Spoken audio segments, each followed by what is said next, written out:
Assalamualaikum warahmatullahi wabarakatuh.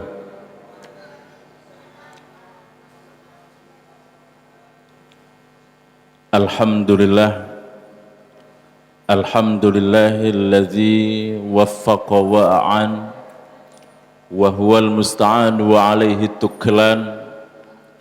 Wassalatu wassalamu ala sayyidina Muhammad Sayyidi waladi Adnan Sayyidina Muhammadin sallallahu alaihi wasallam al-muallimil akbar wa manba'il ulumi wal irfan wa ala alihi wa sahbihi alladzina saru ala nahjihi fi nashril ilmi fi kulli zamanin wa makan.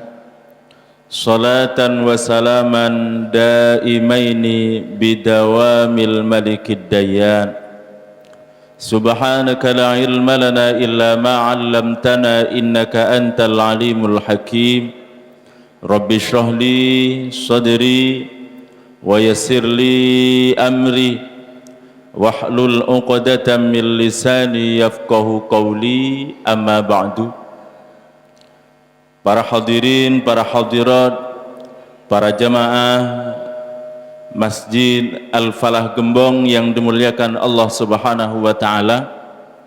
Alhamdulillah, pada sore hari ini kita bisa melaksanakan kegiatan rutin yang berupa mengaji kitab Nasaihul Ibad karya Syekh Nawawi Banten, dengan harapan kita akan mendapatkan ridho dan ampunan dari Allah Subhanahu wa taala. Amin, Allahumma amin.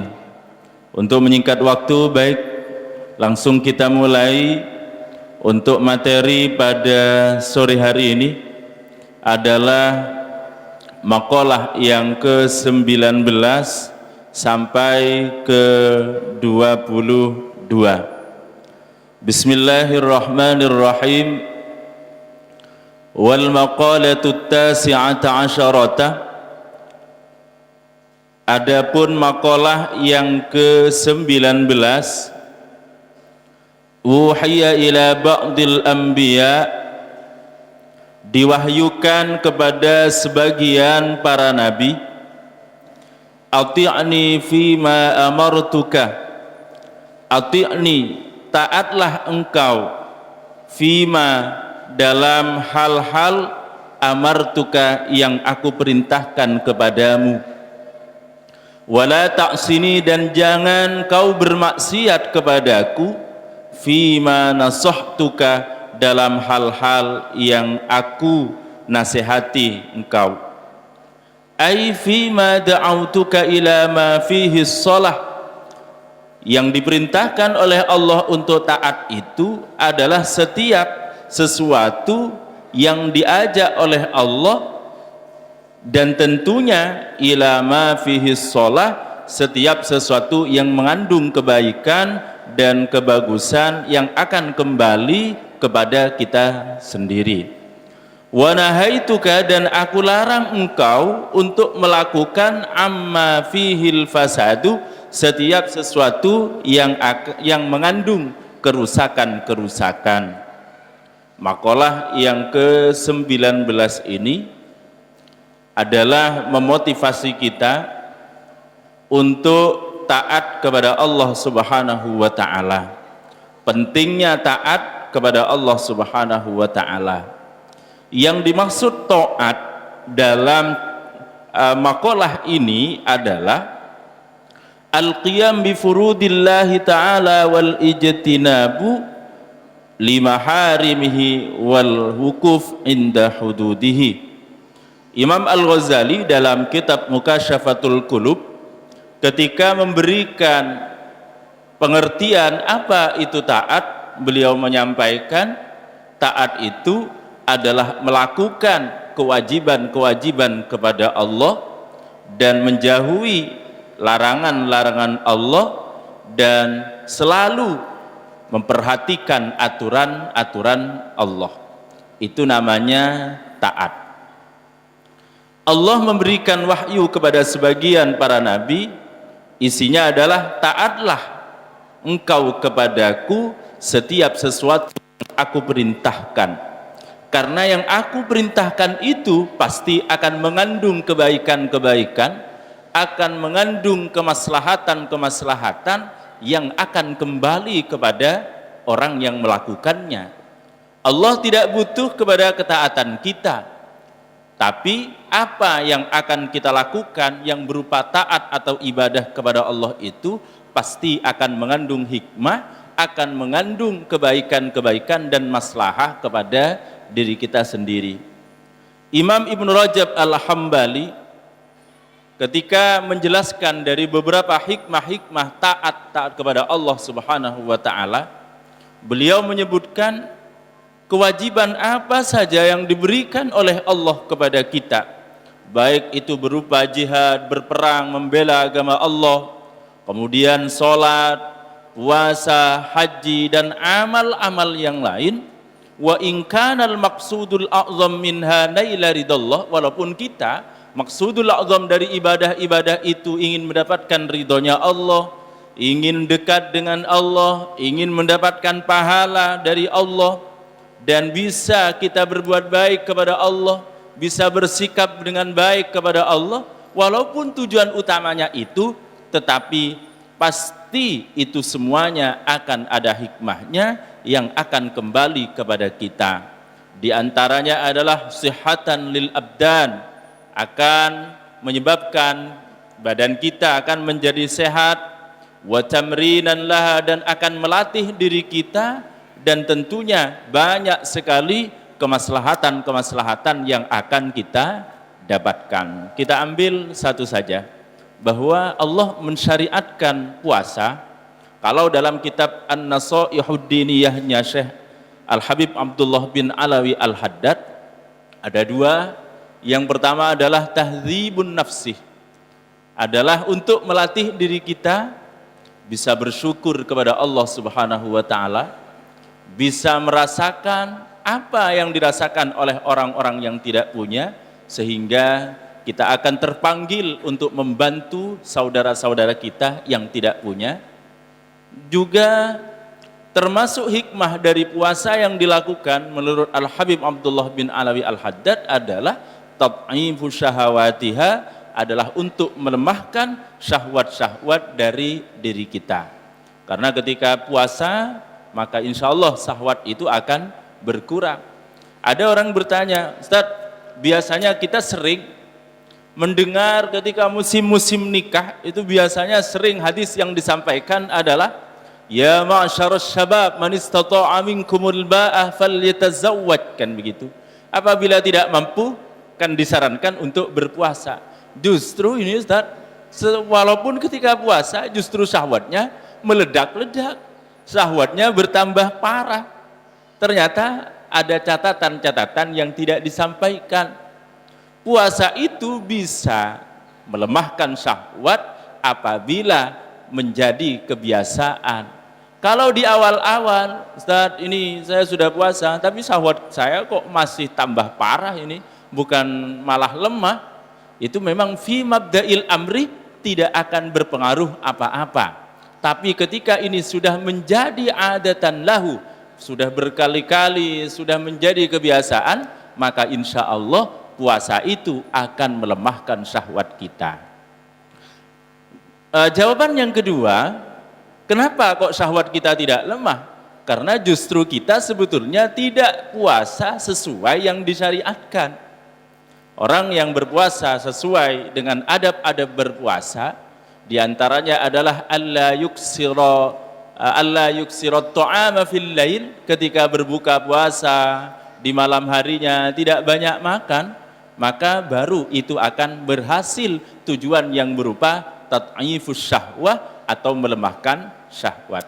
Kalau model-model puasa seperti yang kita lakukan itu sepertinya memang agak sulit untuk mendapatkan tad'ifus syahwah, itu sulit.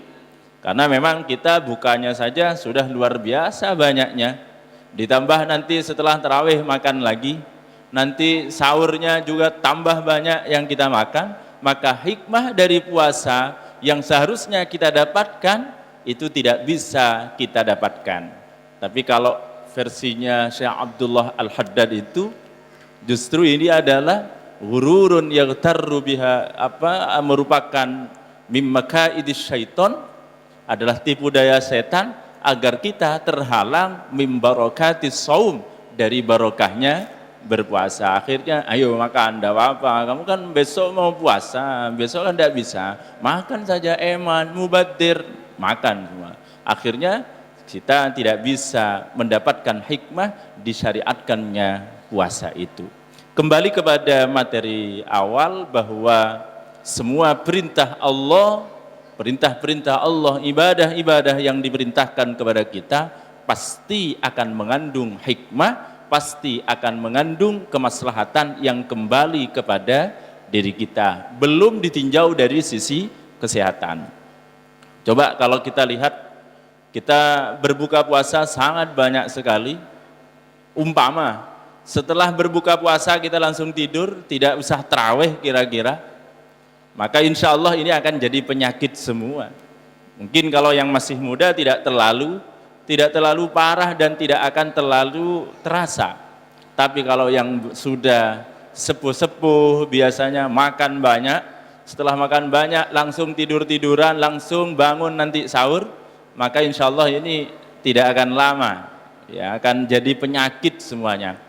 Maka di situ kita dianjurkan untuk melanjutkan ibadah-ibadah itu dengan diimbangi dengan beberapa gerakan-gerakan, yaitu sholat tarawih dan ibadah-ibadah yang lain.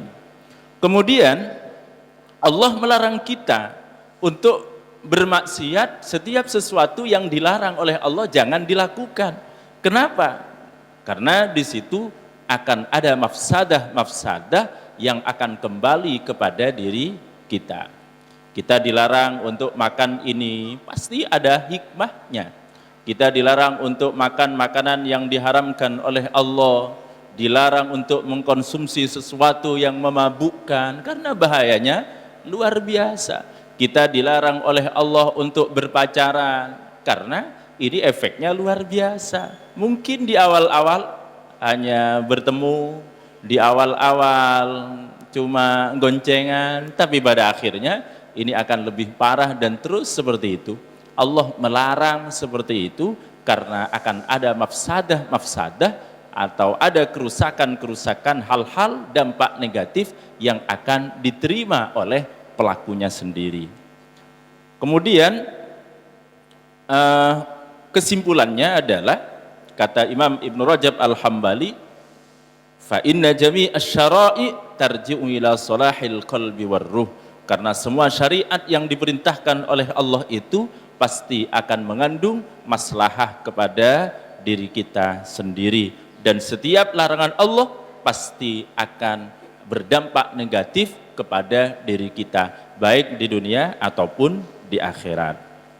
Ada makalah yang mungkin kita perlu juga sering mengingatnya, as-sabiquna fid dunya ilal khairat humus sabiquna fil akhirah lidukhulil jannah. Orang-orang yang memang bersegera untuk melakukan kebaikan itu nanti adalah orang-orang yang akan lebih dulu masuk ke surganya Allah nanti di akhirat. Nyambung dengan yang pernah saya sampaikan waktu khutbah Jumat, bahwa la yazadun nas yuakhkhar fil jannah, ya, ketika orang itu sering terlambat, datangnya terlambat, maka nanti di surga juga begitu. Walaupun sebetulnya dia sudah berhak untuk masuk surga, tapi kalau sering-sering terlambat, sering berada di akhir, tidak mau segera melakukan kebaikan-kebaikan dan perintah Allah, maka dia nanti akan berakhir juga masuk lambat yang akan masuk surganya Allah. As-sabiquna fid dunya ilal khairat humus sabiquna fil akhirah lidukhulil jannah. Kullu khairin yujadu fid dunya wal akhirah, setiap kebaikan yang ada di dunia dan akhirat itu pasti min athari ibadatillahi wa taqwahu, itu adalah efek dari ibadah atau merupakan hal positif yang ditimbulkan dari ibadah dan ketakwaan kita masing-masing. Apapun yang akan kita dapatkan dari kebaikan itu pasti ditimbulkan atau timbulnya dari ibadah yang kita lakukan. Itu adalah maqalah yang ke-19. Ada beberapa redaksi sebetulnya mengenai maqalah ini, dan ini termasuk ada yang mengatakan itu adalah hadis qudsi, taatlah engkau kepadaku setiap sesuatu yang aku perintahkan karena pasti itu mengandung kemaslahatan, dan jangan kau bermaksiat dengan apa yang aku larang, pasti itu akan membuat ada mafsadah di situ, ada kerusakan hal-hal yang negatif yang akan kembali kepada pelakunya. Berikutnya maqalah yang ke-20. Wal maqalatul 20, maqalah yang ke-20, qila ikmalul aqli ittiba'u ridwanillahi ta'ala. Sempurnanya akal itu adalah kalau mengikuti ridhonya Allah Subhanahu wa ta'ala. Kalau orang itu memang cerdas, orang akalnya sempurna, pasti dia akan mengikuti aturan-aturan Allah yang akan membawanya untuk mendapatkan ridho dari Allah Subhanahu wa ta'ala.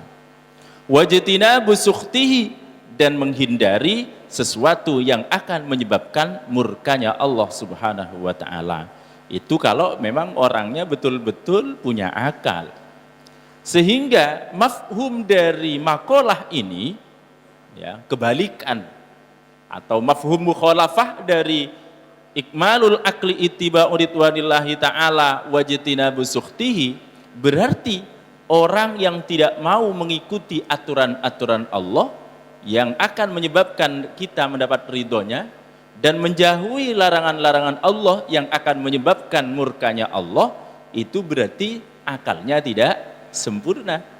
Ai fa khilafu dzalika jununun, yang tidak sama dengan itu berarti akalnya tidak sempurna, atau juga bisa dikatakan sebagai orang gila.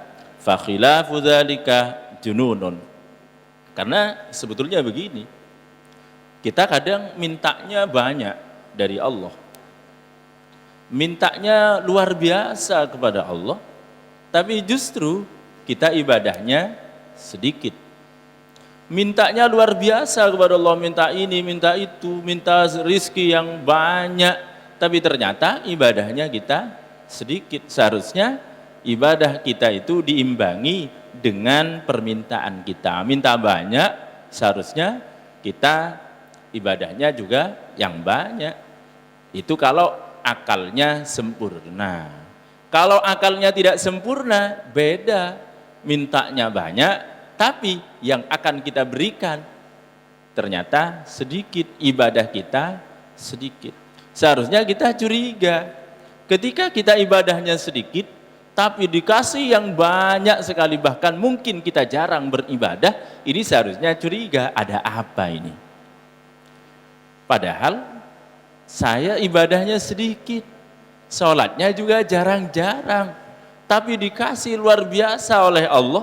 Seharusnya orang yang akalnya sempurna nyambung, ada apa ini?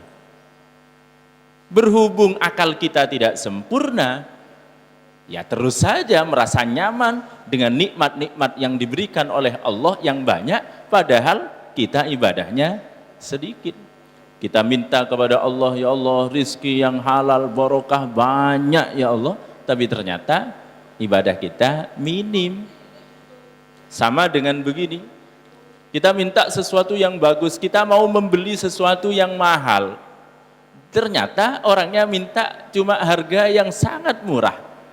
Seharusnya kita curiga, ada apa ini? Kalau kita waras, kalau kita akal sempurna, kita akan curiga, ada apa ini? Ini barangnya bagus kelihatannya, tapi ternyata kok dikasih murah sekali, tidak masuk akal.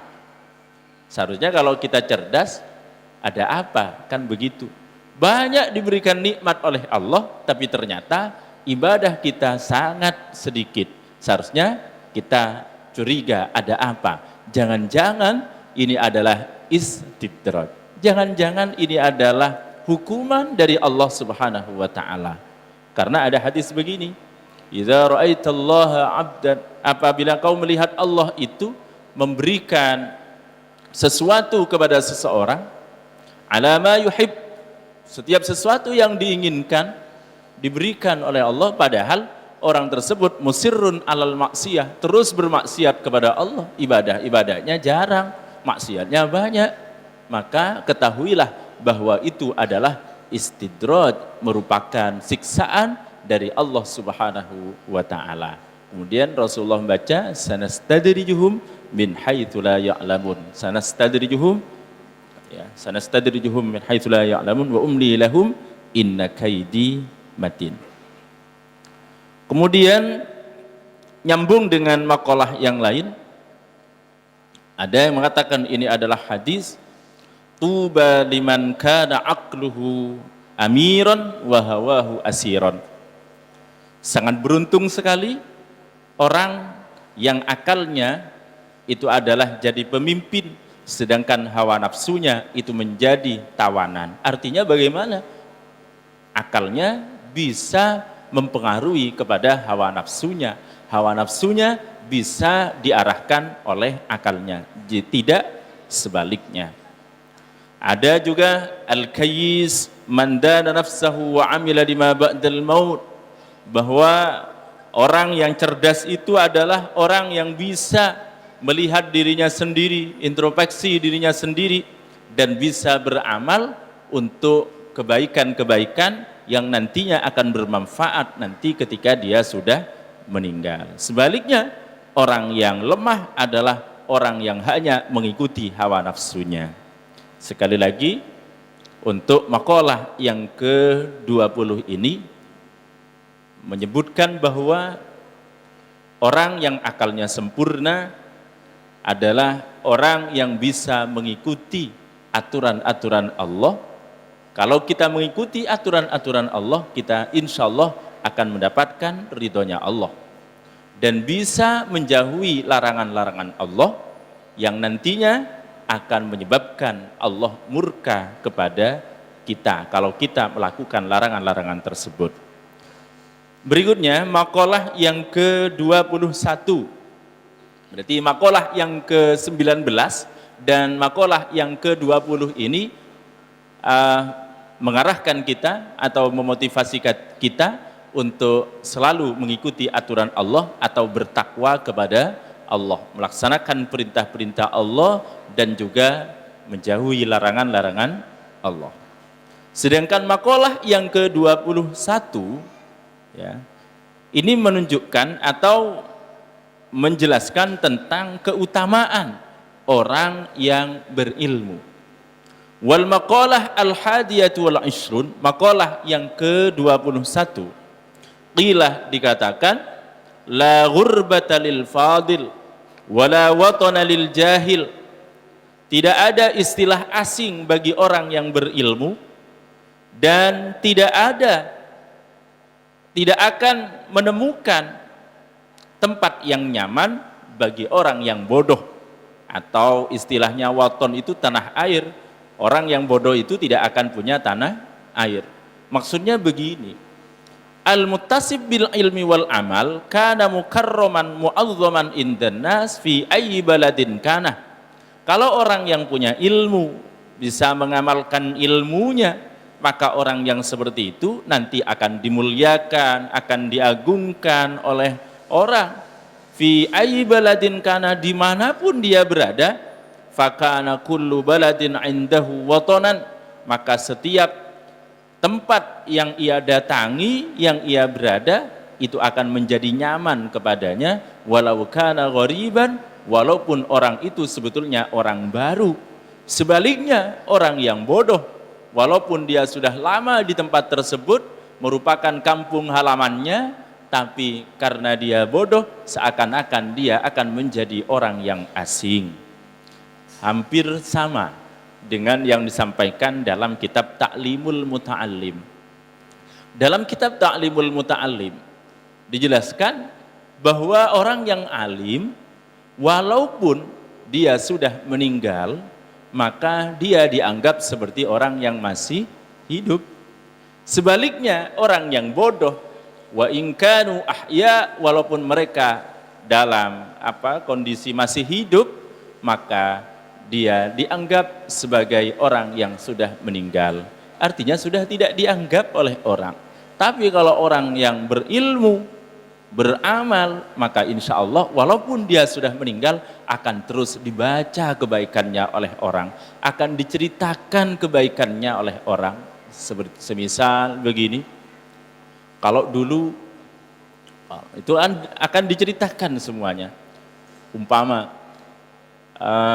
Kiai Abdullah Sakhol itu begini cerita, walaupun beliau sudah meninggal, maka ceritanya ini tidak akan habis. Kebaikan-kebaikannya, kealimannya, amaliyahnya, ibadahnya akan diceritakan walaupun orangnya sudah meninggal. Diceritakan kalau Habib ini, kalau kiai ini, kiai itu, diceritakan. Kenapa? Karena alim. Kadang keturunannya saja, keluarganya saja, walaupun sebetulnya yang alim itu sudah meninggal, ini pasti akan dianggap. Jangan lupa keluarganya kiai siapa, itu biasanya akan disebut-sebut begitu. Tapi kalau orang bodoh, walaupun orangnya sudah walaupun orangnya masih hidup, itu tidak akan dianggap, ya, tidak akan dianggap, dikira sudah meninggal, karena memang tidak dianggap oleh orang. Ini menjelaskan tentang bagaimana keutamaan orang alim dan yang tidak alim. Bahkan tidak alim saja, kelihatan alim, kadang ini sudah mu'azzaman mukarraman indan nas. Contoh, dalam kitab Al-Fawaidul Mukhtarah. Al-Fawaidul Mukhtarah adalah beberapa catatan-catatan yang ditulis dari kalamnya Al-Habib Zain bin Smith. Itu diceritakan begini dalam bab ilmu.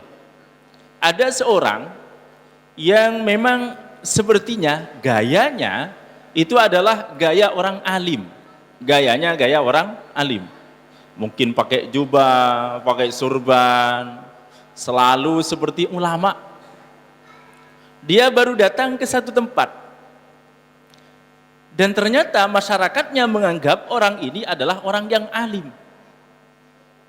Dianggap sebagai kiai. Oh, kiai anyar, kan begitu. Suatu waktu ada orang meninggal. Ya, ada orang meninggal. Ternyata mudinnya tidak ada di situ. Loh kok tidak ada? Ya wis tidak apa-apa. Itu kan ada kiai baru itu, ustadz baru, begitu. Ustadz baru, ya itu saja pasti ngerti, wong itu kiai alim, kan begitu. Gayanya memang gaya kiai. Akhirnya minta tolong, ya sudah Ustadz, tidak usah repot-repot. Ini saya minta tolong untuk memandikan mayit ini. Ternyata orang yang tadi itu sebetulnya bukan orang alim, tapi orang yang tidak paham tentang ilmu agama. Karena bingung, tidak mau. Tetap dipaksa oleh masyarakat. Tetap, tidak apa-apa Ustaz, tidak usah, tidak apa-apa, sampean cuma merendah. Saya tidak tahu apa-apa. Enggak, memang sampean cuma merendahkan, rendah diri saja, tawaduk. Dari tawaduknya sampai bilang tidak tahu apa-apa. Lanjut saja Ustaz, tidak apa-apa. Akhirnya karena kiainya ini ya gaya-gaya orang yang gaya-gaya kiai ini cerdas. Sedikit cerdas, dia mengatakan begini. Ya sudah, tidak apa-apa. Tapi saya minta tolong untuk memandikan mayit ini saya sendirian. Tidak boleh ada yang membantu saya. Akhirnya masuk ke dalam rumahnya. Rumah yang meninggal. Semuanya keluar, tidak boleh. Saya yang bantu Ustaz, tidak usah dibantu. Saya biasa sendiri. Ketepatan rumahnya itu adalah di dekatnya sungai, kata Habib Zain itu, di dekatnya sungai. Karena panik, tidak selesai. Memandikan mayit tidak selesai. Panik. Karena terlalu panik, mungkin dibolak-balik. Kan biasanya orang memandikan mayit itu tidak cukup satu orang. Yang satu orang itu cuma memandu, yang lain itu bisa membantu, kan begitu. Ini enggak, takut ketemu kalau dibantu, kalau ini tidak tahu, akhirnya dimandikan sendiri. Ternyata sampai orang ini mayitnya itu jatuh ke sungai dan hanyut. Kata orang Madura, ilanyo aing. Sampai hanyut. Bingung, ya apa ini? Mau jawab apa ke orang-orang? Karena lama, akhirnya orang-orang itu tanya, Ustaz, sudah selesai apa belum? Belum. Lama, ya apa ini? Cari akal, ya apa caranya? Karena terlalu lama, akhirnya orang memaksa masuk. Ustaz, belum selesai juga Ustaz? Belum. Ya sudah masuk saja, masuk akhirnya. Setelah masuk, loh, mana mayitnya Ustaz? Kok mayitnya ada? Ustaz tadi itu bilang, luar biasa, keluarganya sampean itu luar biasa, mayitnya itu luar biasa. Loh kenapa? Hada atau huwa waliyun min awliyaillah. Itu adalah bukan mayit sembarangan, itu adalah walinya Allah. Terbukti ketika saya tadi memandikannya, ternyata tidak sampai selesai, sudah diambil malaikat, diangkat ke langit, makanya hilang. Padahal bukan hilang, tapi ternyata jatuh ke sungai dan hanyut. Ini saya cerita ini menunjukkan bahwa pentingnya orang itu punya ilmu.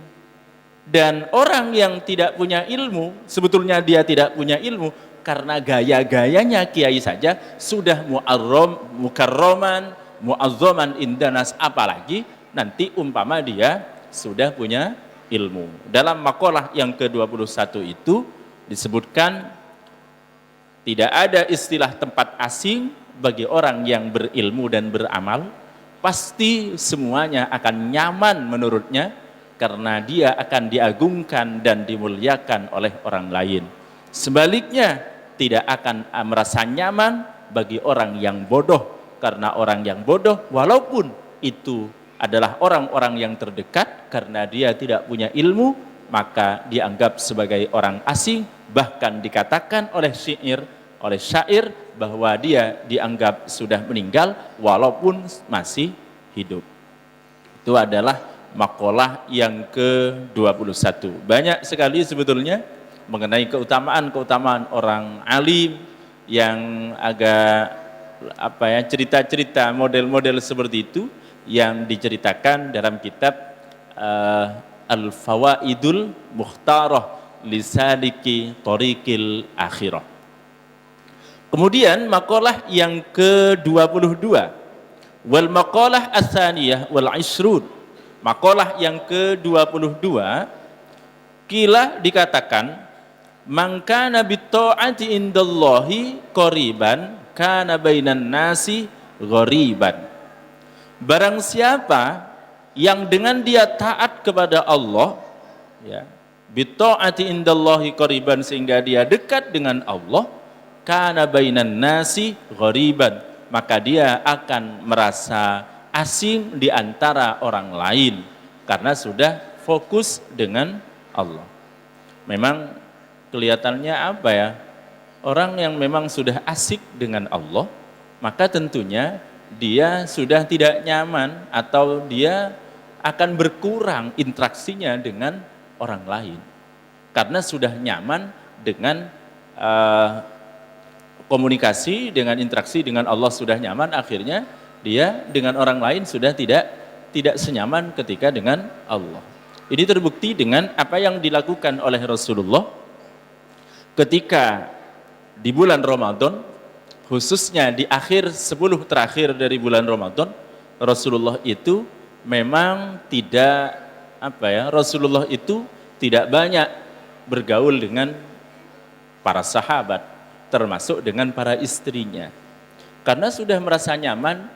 Dia i'tikaf di masjid, dia berzikir kepada Allah, bermunajat, berdoa dengan Allah, sehingga jarang sekali Rasulullah itu keluar dari masjid, khususnya di bulan Ramadan, 10 terakhir dari bulan Ramadan.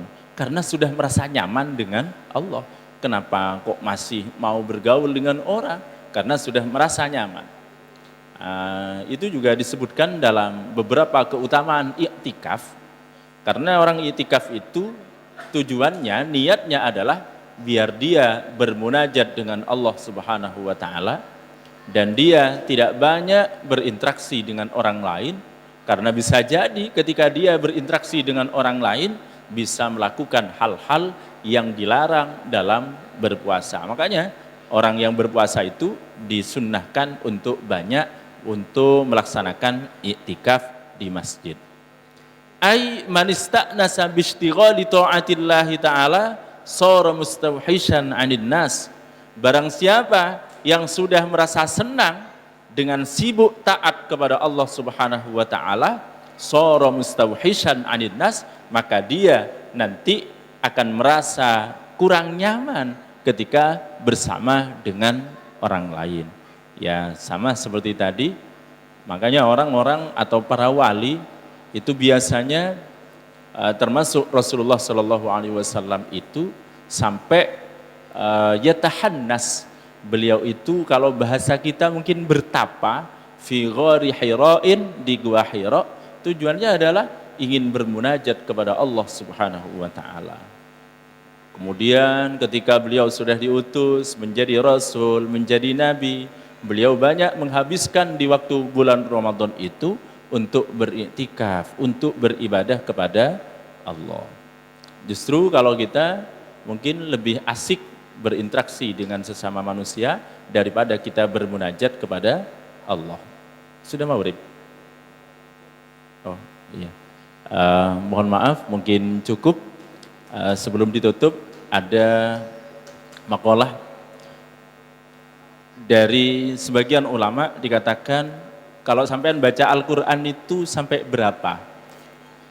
Para ulama menjelaskan tergantung keinginan saya, ingin seberapa bahagia saya. Semakin banyak keinginan saya untuk bahagia, maka semakin banyak saya ingin membaca Al-Quran. Itu salah satu makalah yang disampaikan oleh para ulama. Semoga bermanfaat.